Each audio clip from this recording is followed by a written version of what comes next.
आप सभी ने ऐसे कई सारे शादी समारोह देखे होंगे जहां पर कई बार दूल्हा दुल्हन या उनके रिश्तेदार जो है गन लहराते हुए मिल जाते हैं या फिर फायरिंग करते हुए मिल जाते हैं। जैसा कि आप मेरे पीछे बैकग्राउंड में देख सकते हैं, ये एक शादी समारोह का ये पिक्चर है।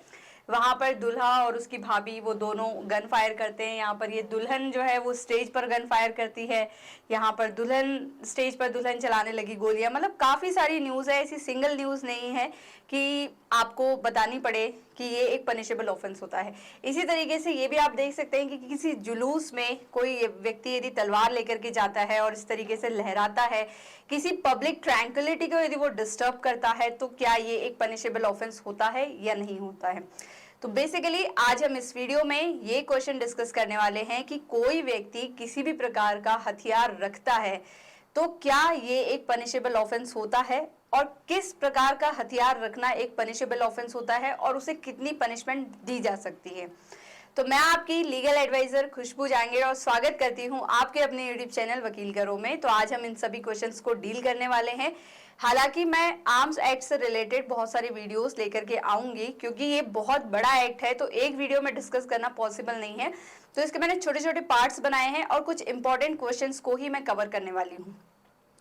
वैसे मैंने एक रील बनाई थी जिसमें मैंने ये बताया था कि किस तरीके के चाकू रखना एक पनिशेबल ऑफेंस होता है। उसमें मुझे बहुत सारी क्वेरीज आई थी कि मैडम हमारे घर में तो बड़े वाले चाकू भी हैं, तो क्या हमको गिरफ्तार कर लिया जा सकता है, या फिर हमारे घर में तो बड़ी बड़ी तलवारें रखी हुई है तो क्या हमको कभी भी गिरफ्तार कर सकते हैं। तो उन सभी क्वेश्चंस के आज मैं इस वीडियो में आंसर करने वाली हूँ, तो वीडियो को एंड तक जरूर देखना। तो चलिए शुरुआत करते हैं इस वीडियो की। तो सबसे पहला जो क्वेश्चन ये अराइज होता है कि हथियार रखना कौन से एक्ट के तहत कानूनन जुर्म होता है। तो हथियार रखना आर्म्स एक्ट के अकॉर्डिंग एक पनिशेबल ऑफेंस होता है, जो कि 1959 में एक्ट आया था। इस एक्ट को हिंदी में कहते हैं आयुध अधिनियम 1959 का ये एक्ट है। हालांकि इस एक्ट में काफी सारे अमेंडमेंट कर दिए गए हैं और ये जो मेजर अमेंडमेंट हुआ था ये 2019 में हुआ था। 2019 में लोकसभा में अमित शाह के द्वारा एक बिल पेश किया गया था जो कि आर्म्स अमेंडमेंट एक्ट बिल था। उस एक्ट को उस बिल को बेसिकली वहां पर मंजूरी मिल गई थी। उसके बाद में ही आर्म्स एक्ट में जो है अमेंडमेंट हो चुका है, और अभी जो करंट में जो एक्ट एप्लीकेबल है वो है आर्म्स अमेंडमेंट एक्ट 2019। अब यहाँ पर सबसे पहला और सबसे इंपॉर्टेंट क्वेश्चन यही आता है कि क्या गन, चाकू, तलवार रखना कानूनन जुर्म होता है। तो इसका मैं सिंपल भाषा में आंसर नहीं दे सकती हूँ क्योंकि इसका आंसर यस भी है और नो भी है। ऐसा मैं इसलिए कह रही हूँ क्योंकि ये बेस है सिचुएशन टू सिचुएशन, सर्कमस्टांसेस पर भी डिपेंड करता है कि कब चाकू, गन या फिर तलवार रखना कानूनन जुर्म होता है। तो एक एक करके इसको डिस्कस करते हैं और सबसे पहले बात करेंगे गन की। तो गन, तो बेसिकली इसका आंसर ये है कि यस, गन रखना कानूनन जुर्म है। यदि आपके पास में लाइसेंस है उस गन का प्रॉपर, और आपका लाइसेंस एक्सपायर नहीं हुआ है और आप पूरे लाइसेंस के जो क्राइटेरिया हैं वो फुलफिल करते हैं और आपकी उम्र 21 साल प्लस है, वो सारी यदि क्राइटेरिया आप फुलफिल करते हैं तो गन रखना कानूनन ऑफेंस नहीं है। अदरवाइज गन रखना एक कानूनन जुर्म होता है जिसके अकॉर्डिंग आपको पनिशमेंट भी मिल सकती है। तो यहाँ पर गन के बारे में मैंने आपको बताया कि गन कब रखना यहाँ पर कानूनन जुर्म होता है। लाइसेंस वाली है कोई दिक्कत नहीं है। सेकेंड वाला क्वेश्चन है कि चाकू। अब चाकू का बेसिकली मतलब ये है कि यदि आपके किचन में जो भी चाकू इस्तेमाल होते हैं उनको रखना कोई भी कानूनन जुर्म नहीं है। वो यदि आप अपने पर्स में लेकर के कहीं ट्रैवल भी करते हैं तो भी कोई कानूनन जुर्म नहीं है।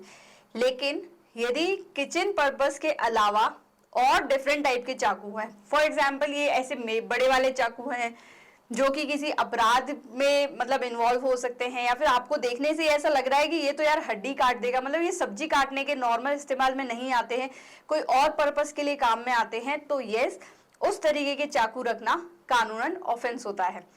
अब यहाँ पर जो है पर्टिकुलर डिस्क्रिप्शन दिया हुआ है कि किस तरीके के चाकू रखना कानूनन जुर्म होता है।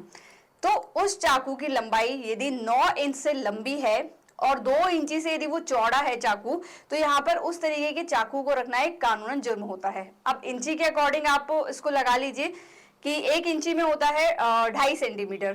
तो यहाँ पर यदि उस चाकू की चौड़ाई, यदि आप चौड़ाई कैलकुलेट करो तो यहाँ पर 5 सेंटीमीटर से ज्यादा चौड़ा नहीं होना चाहिए, और 9 इंची मतलब कि इसका अप्रोक्सीमेट 24 से 25 सेंटीमीटर।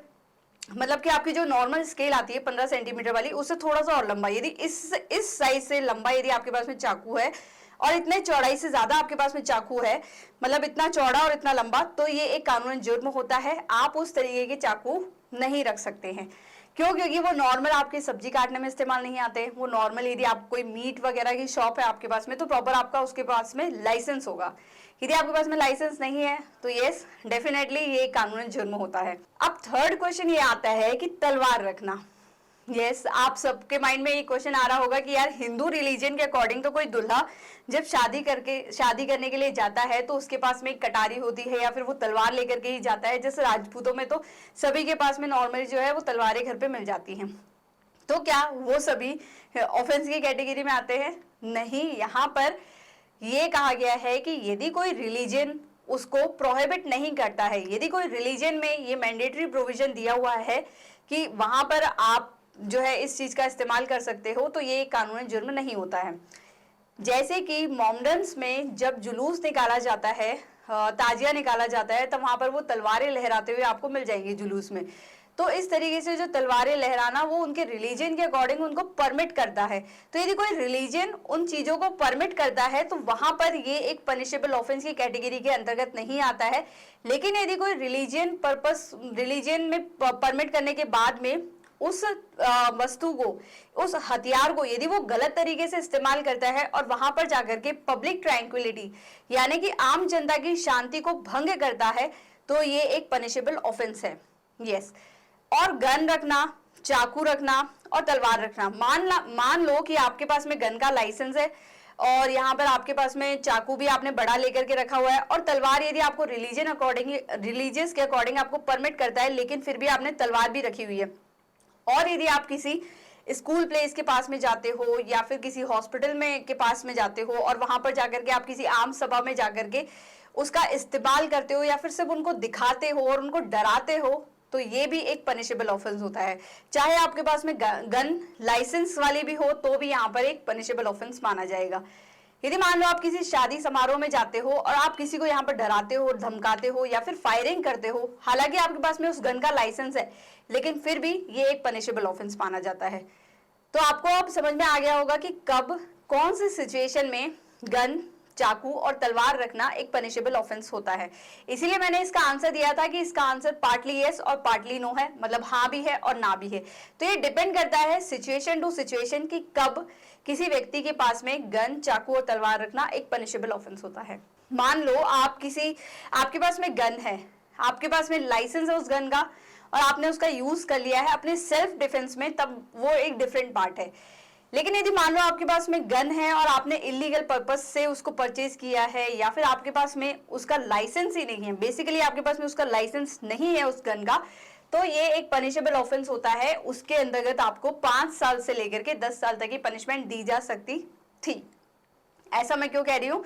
क्योंकि 1959 के अकॉर्डिंग मैंने लिखा है कि इतनी पनिशमेंट मिलती थी, लेकिन अभी की जो करंट पनिशमेंट की हम बात करें तो वहां पर इसे जो मिनिमम है 7 साल तक की पनिशमेंट मिल सकती है और मैक्सिमम यहाँ पर 14 साल तक की पनिशमेंट कर दी गई है। पहले क्या आता है कि 10 साल तक यहाँ पे मैक्सिमम पनिशमेंट मिलती थी। नेक्स्ट क्वेश्चन ये है कि जो मैरिज फंक्शन, जैसा कि आपने फर्स्ट स्लाइड में जो पिक्चर देखी थी कि कोई भी व्यक्ति यदि किसी मैरिज फंक्शन में जाकर के फायरिंग करता है, चाहे वो खुशी से कर रहा हो या फिर किसी लड़ाई झगड़े को लेकर के कर रहा हो, तो भी ये एक पनिशेबल ऑफेंस होता है। यदि आपके पास में मान लो आपने किसी दोस्त से लेकर के ही उस गन को सिर्फ ऐसे चला ही दिया, तो भी आपके ऊपर यहाँ पर जो है पनिशमेंट लगती है। 2 साल तक की पनिशमेंट हो सकती है और 1 लाख रुपए तक का कोर्ट फाइन इम्पोज कर सकता है या फिर ये दोनों पनिशमेंट भी दे सकता है। तो बेसिकली किसी भी मैरिज में फायरिंग करना एक पनिशेबल ऑफेंस होता है। आप चाहे खुशी से करो, चाहे गम से करो, चाहे लड़ाई झगड़े को लेकर करो, लेकिन ये एक पनिशेबल ऑफेंस होता है। तो आज इस वीडियो में हमने डिस्कस किया नॉर्मली क्वेश्चंस को, जैसे कि आर्म्स एक्ट क्या है। तो आर्म्स एक्ट के अकॉर्डिंग कोई भी व्यक्ति किसी भी प्रकार के हथियार रखता है तो ये एक पनिशेबल ऑफेंस होता है और ये आर्म्स एक्ट के अकॉर्डिंग स्ट्रिक्टली प्रोहिबिट है। आर्म्स एक्ट में अमेंडमेंट हो चुके हैं, क्या अमेंडमेंट हुए हैं वो मैं नेक्स्ट वीडियो में लेकर के आऊंगी। इस वीडियो में हमने सिर्फ इतना ही डिस्कस किया है कि कौन कौन से हथियार रखना कानूनन जुर्म होता है। तो मिलते हैं अगली वीडियो में, तब तक के लिए जय हिंद, जय भारत।